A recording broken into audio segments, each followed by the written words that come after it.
share his story with us. Let's welcome Chris. Chris from the Whistle Stop Cafe. Thank you very much. So there's a few things I want to talk about today. First off, I'll let you know who I am. My name is Chris Scott. I own a cafe in Mirror, Alberta. And last January, we stood up when we opened our cafe. We said enough is enough. We're not going to comply with this stuff anymore. It was a matter of survival for the business at that point. So we ended up getting in trouble, and we became kind of the hub of Alberta. Everybody knew what we were doing. Everybody knew what was going on, and the support we got was absolutely phenomenal. People were driving from all over the province and all over the country to come to a little cafe in the middle of nowhere because we stood up for what was right. And in doing so, we started having tons of people sharing their stories with us, how they were adversely affected by the COVID mandates and restrictions. And it was absolutely heartbreaking.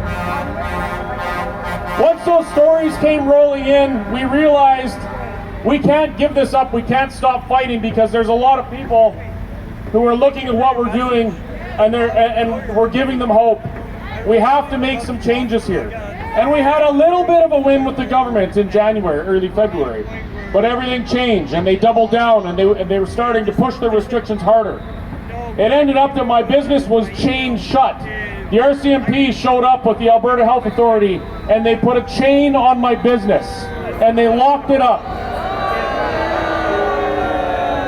Yeah, it was pretty bad. If you want to see that stuff, check out our Facebook page. It's quite the show. So after that, I still didn't stop. We were serving coffees and burgers in what I designated as a park outside of my restaurant. And we did that for weeks. Eventually, they actually went to the court and they got an injunction against me without me being present. They lied to the court and said I didn't have a lawyer. And they got an injunction that said I couldn't protest, I couldn't gather, I couldn't assemble. And I said, oh, whatever, I'm going to do it. I'm not going to comply. So I had another protest. And guess what happened? I went to jail.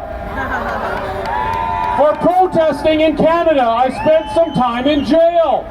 And now I'm actually on probation. I'm in Ontario protesting, and I'm on probation for protesting. Yeah! I got fines. I had a compelled speech portion of my sentence where the government said I had to say what they wanted me to say. I have community service hours, which is fine because we should all serve our communities anyway, right? So long story short, here I am in Ontario, witnessing probably one of the most historical events in Canada, at least in my lifetime. How about you? This is history in the making, and I have a question for you. What are you going to do with it? What do we do with this? We ignited the entire country. Every part of the globe knows what's going on in Ottawa, Ontario. They're watching, and it's encouraging and it's motivating other people to stand up, and that's what this is about.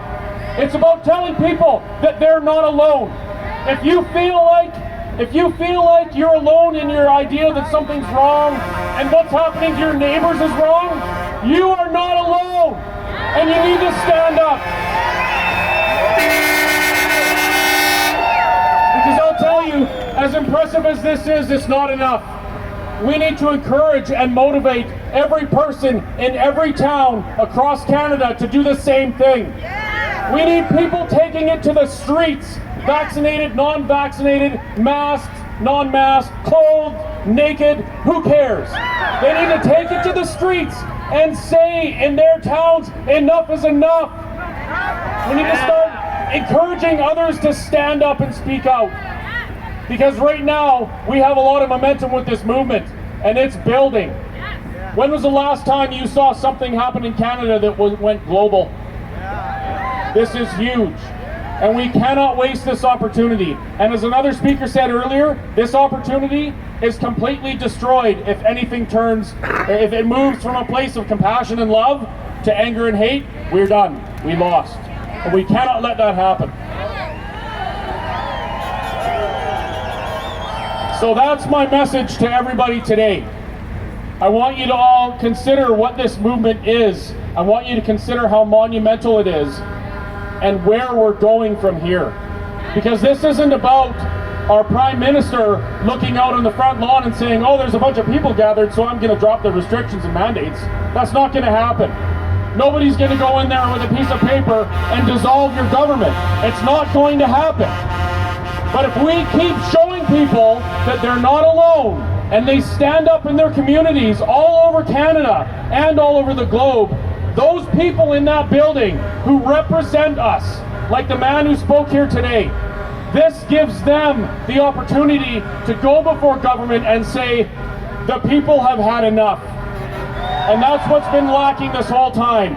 We just needed something to get behind, and it was the truckers that gave it to us.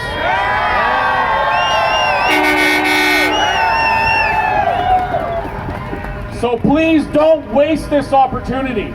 And if you are one of our elected representatives and you're listening to what I'm saying right now, don't let this opportunity slip away. Because I know that there are some good men and women in there who have felt that there's something wrong through this whole thing, but they've been scared to stand up. And now we are giving them the reason and the opportunity to stand up for us.